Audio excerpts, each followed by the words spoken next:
Hello, and welcome back anybody, everybody, but probably nobody. This is ThorW, and we are continuing our journey through Dark Souls 3.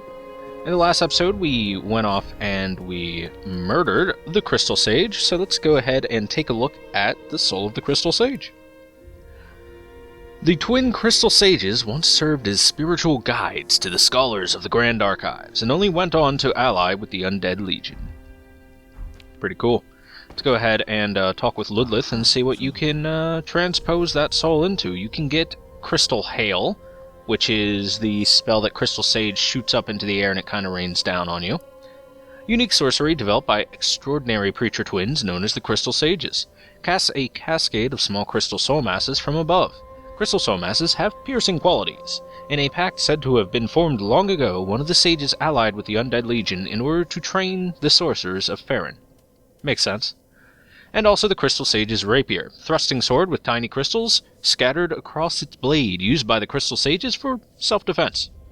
The crystals boost the magic damage inflicted by the sword and the item discovered by its wielder, fruits of a lifetime of research conducted by the Sages, with the stance skill. And I believe that's everything for the Crystal Sages. Yes, it is. Treat the firekeeper not. Alrighty, Right, we got the Firekeeper soul and everything like that.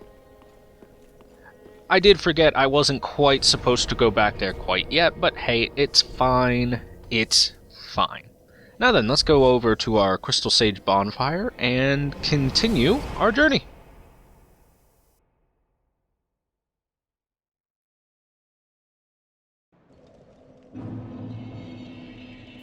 Alright, so back here at the edge of the Road of Sacrifices, you'll notice once again I have our Fire Longsword equipped. Let's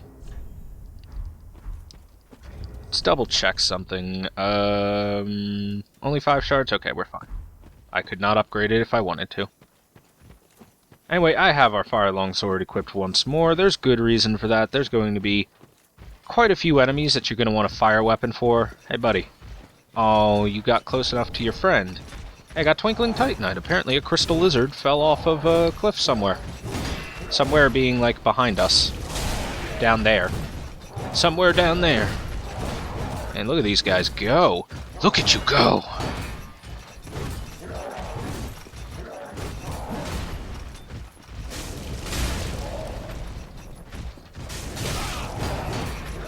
But you notice enemies have poise. Man, they can take hits, but, So yes, poise has been turned off in Dark Souls 3.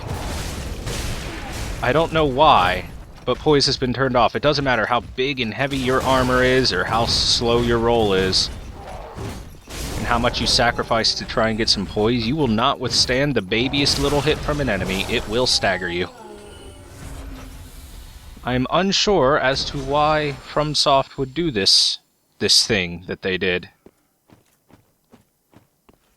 But they done did it. Alright, well, obviously we're gonna have to deal with her.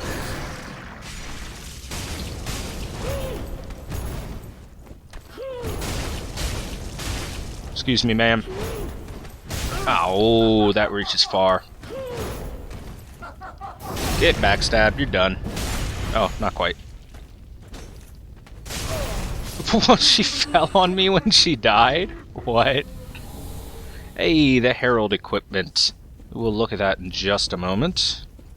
Let me, just to show off where that crystal lizard was, I believe he was over here somewhere. Oh, hey, there's a crystal lizard right there. A different crystal lizard. Well, then where was the one that died? Oh, geez, I thought it was this one that ran off. And yet, here it is. Because we got a random Twinkling Titanite out of nowhere. And yes, that's everything there. Well, whatever. I mean, I'll take a random Twinkling Titanite from the ether.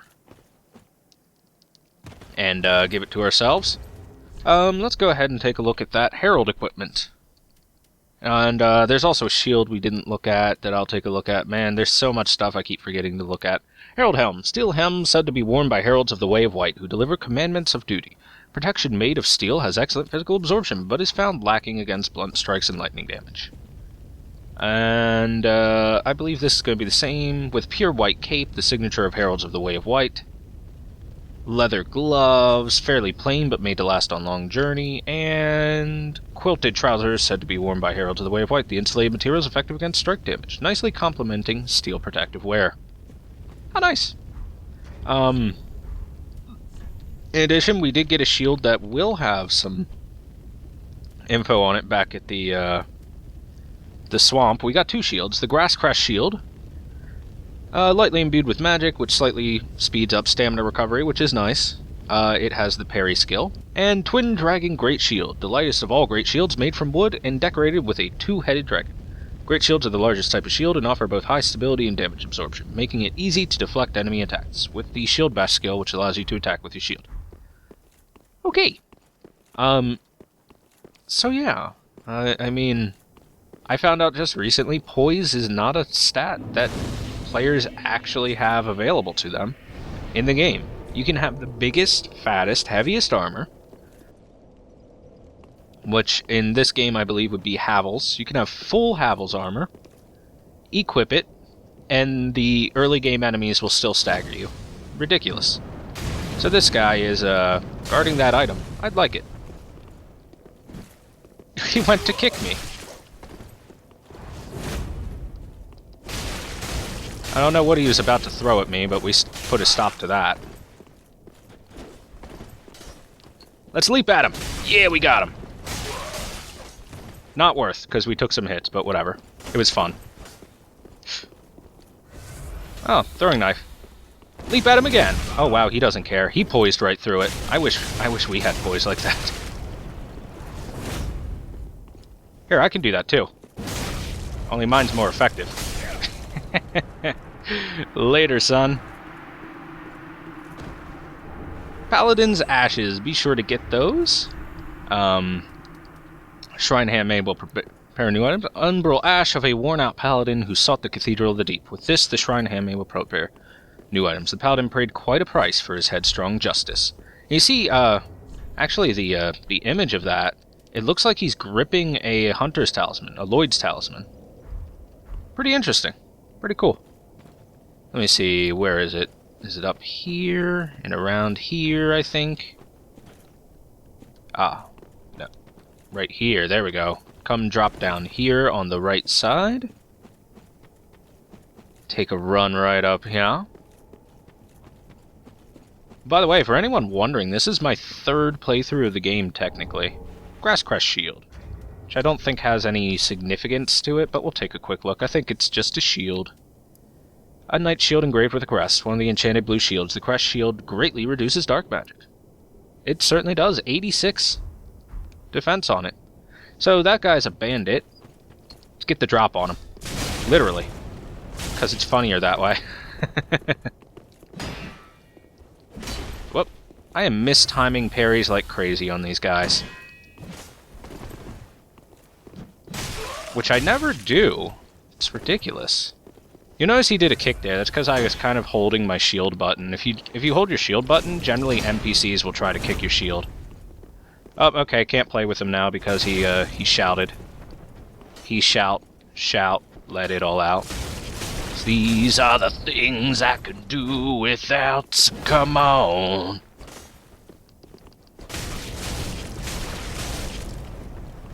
No infinite poise for you either, sir. Oh, goodbye. Well played, Brigand. We get the Spider Shield. This is the shield of choice for the Brigand. A shield bearing a large etching of a spider. Shields of this style are commonly used by savage mountain bandits and offer high resistance to poison. It gives you the weapon skill, which means I'm not going to like it.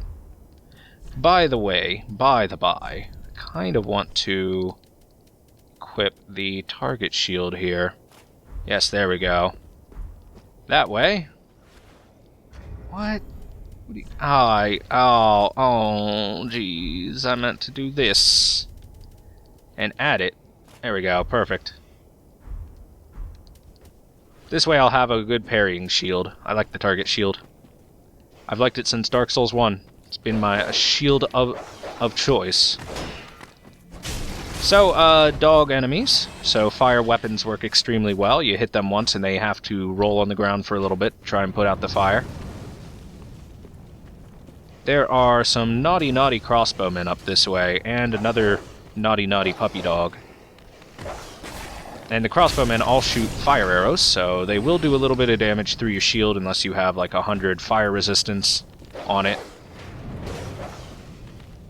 Come here, puppy dog. And down he goes. I think that's all the dogs of the area. Wanted to get rid of them real quick because they can pose a problem when trying to kill these dudes, who are just here as annoyances. So, just like with before... Oh, there's one puppy dog left. Oh, poor little puppy dog. So, just like I said before, when it comes to, pretty much humanoid enemies, living enemies that aren't heavily armored, if you have some sort of fire-type weapon, they do poorly. They have problems with being lit on fire. It's not their favorite thing in the world. So, feel free to make good use of that with a fire weapon. I can't stress how very powerful fire is in the early game especially. Like, oh, considering how powerful fire is, they decide to employ it themselves. Unfortunately, lighting yourself on fire, not the best strategy. So, yeah, you're gonna find some kamikaze guys like that in this area. This is the Cathedral of the Deep. Remember that really big, building that we saw way earlier on in the game from the Undead Settlement? This is it. This is the Cathedral of the Deep. It's got a lot of stuff to it, too. So this place is a pretty large area. So you'll see there's a wooden door over here. Does not open from this side. Same with the wooden door over there. Those are shortcuts for the future. Let's take a look at this altar. So we've got basically candles strewn all over the place with some candelabra slash menorahs, something like that, with red candles in them. And then a depiction of a congregation of priests all together, all with some sort of catalyst in their hand, which looks like it's got a bell on the bottom end of it. Pretty cool. Pretty cool. We look around, there's candles lit all over the place. We get a notched whip. And this is a large... Basically, this is where a sermon would have, and apparently there's a bonfire here for the sermon. You can see all the chairs kind of lined up. This would be the main area for them to provide a service if they were to have one. Let's take a look at this notched whip. A whip with thorny spikes that shred skin, causing heavy bleeding. The cleansing chapel uses whips such as these in order to produce the drops and puddles to wipe clean during its rituals. So yeah, apparently they into whipping people. But let's take a quick look. So there's the basics of the attacks. It actually, this is without proper stamina use. Look at that, that's pretty good. That's not bad at all. So two-handed, we got pretty much the same as before. Here's our R2, which is a big downward strike, and then a side swipe. And of course our weapon art, which is that. Freaking cool. So the weapon art's pretty darn cool with the notched whip. Not the best weapon out there. It does cause some bleeding. It can be rather annoying, considering, oh, look at that. Considering there is no poise on characters, probably a good PvP item. Probably pretty easy to stagger people, or to hit people with it. So these guys are sitting here praying to whatever this is. We're gonna just interrupt them and grab an Estus shard, because we want that Estus shard. Now let's head up here into a graveyard. So, just to point this out, these guys are disgusting. They're gross. They look like the weird alien from, like, Alien Resurrection, the weird human hybrid. And, here's the thing, no matter how many of these guys you kill, they are infinite. Infinite, which is why they only give 20 souls. We do have the serpent ring on, so we get 10% more, making for 22. But these guys are infinite. They will never, ever stop. No matter how many kill, no matter how much trouble you go through. Which is why we're not going to look at that historic greatsword quite yet. Now, if we take a left at this point, fall down here. Going to run past these dudes. We don't really need to pay attention to all of them. Some of them are troublesome, some of them not so. But for the most part, these guys are pretty docile. For the most part.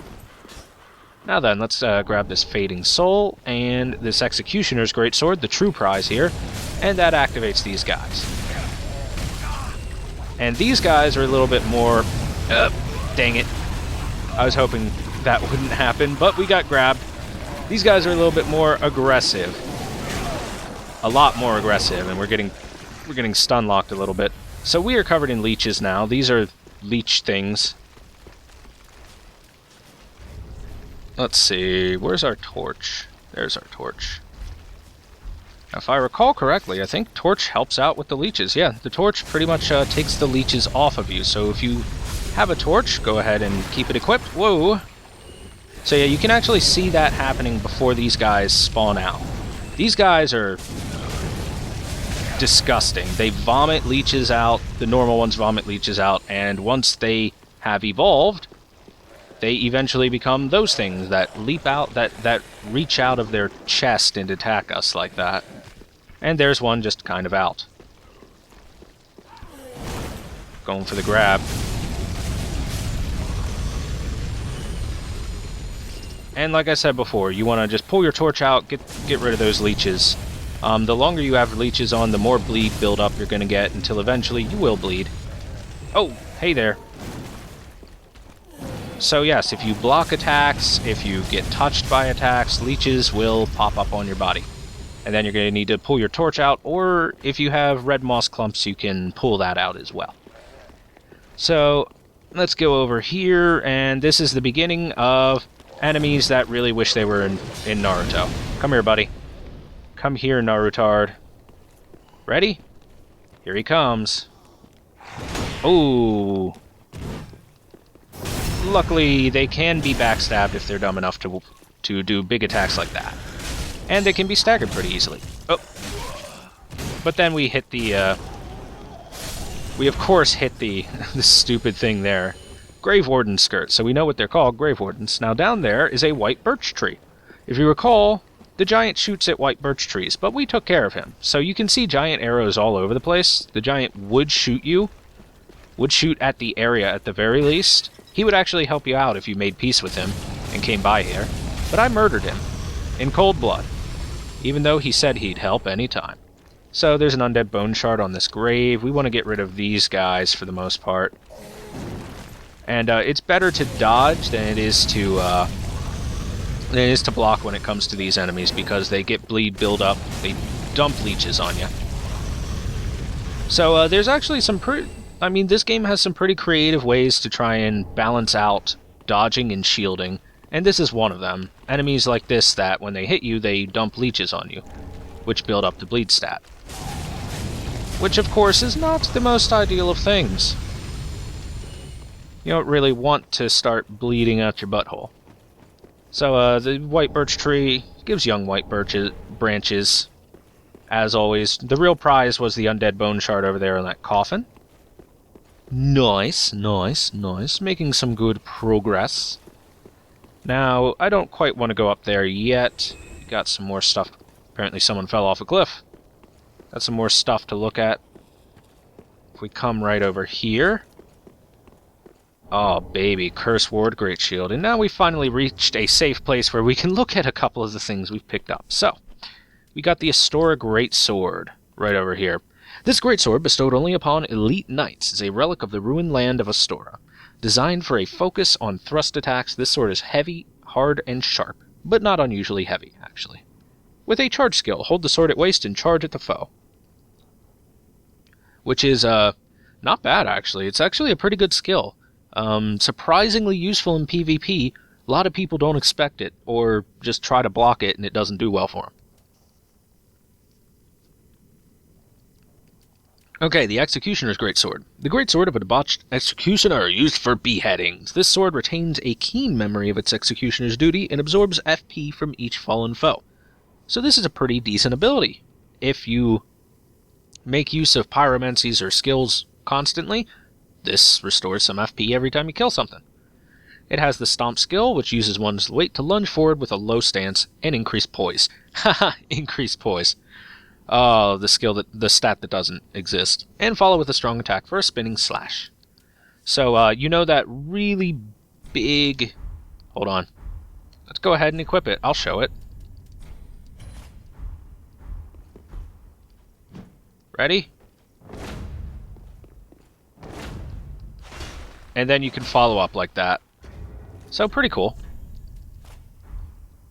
We're at 69.5% weight ratio, which is fine, as you can see.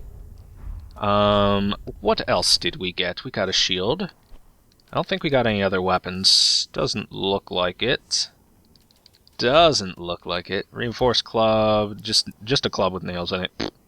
I don't think we went over that, but it's a club with nails in it. It's nothing special.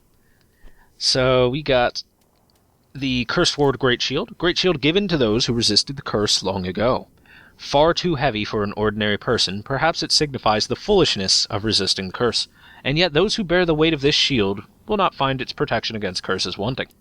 This has pretty decent stats on it overall. It takes 34 strength to use, as it is a great shield. So, do be wary of that. You're going to need a strength build for that kind of thing. And that should be everything there. I believe we've gone over all the rings already. I'm just trying to double check, double back, and make sure we've hit on everything for the most part. Shouldn't be anything too overly interesting here. Okay, let's go. So, we're going to go down here, right over here, and over here, and kick down this ladder. Kick down this ladder. Don't miskick.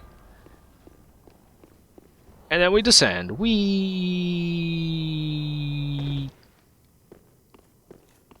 So yeah, I want to reiterate, have a torch with you when you come through here, have a fire weapon.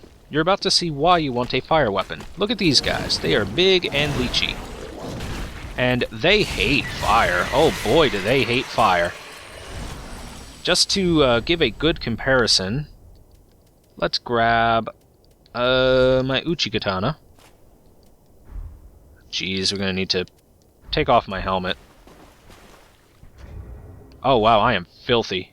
I am disgusting. Let's clean up a little bit. Gross. Oh, that's a little better. Oh wow, what was that glare? What the freak? The sunlight was strong, man. Well, we look slightly better. Since we're hollowed out, we kind of look a little ugly. So, just for a comparison of fire weapon versus non-fire weapon. These are big leech enemies. They will dump leeches on you. Look at that guy. He doesn't stagger. He takes far less damage. So, yeah, fire weapons, super useful here as well. Go ahead and swap that back. You know what? I don't know if we need a hat all that much. Don't really need a night helm, that's for sure. I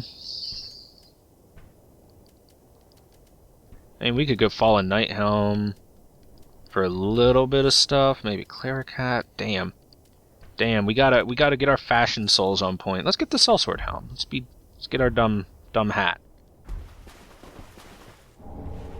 No, you know what? I don't like it. I don't want to look at our face. Let's take the Fallen Knight Helm. It fits well with our cloak. So, boom, look at how badly they hate fire. These leechmen, the next evolution of leeches, do not like fire at all. It's not their thing. They get destroyed by it. Well, there's a crystal lizard back here, which is the main reason to go through that area.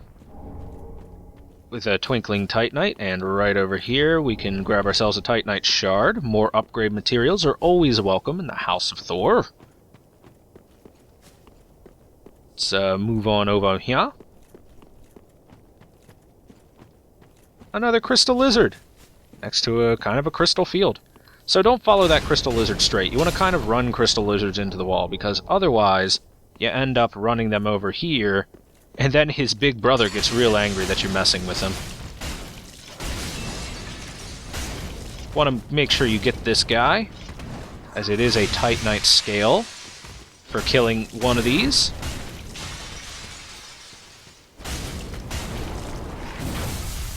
make sure to dodge his big attacks like that.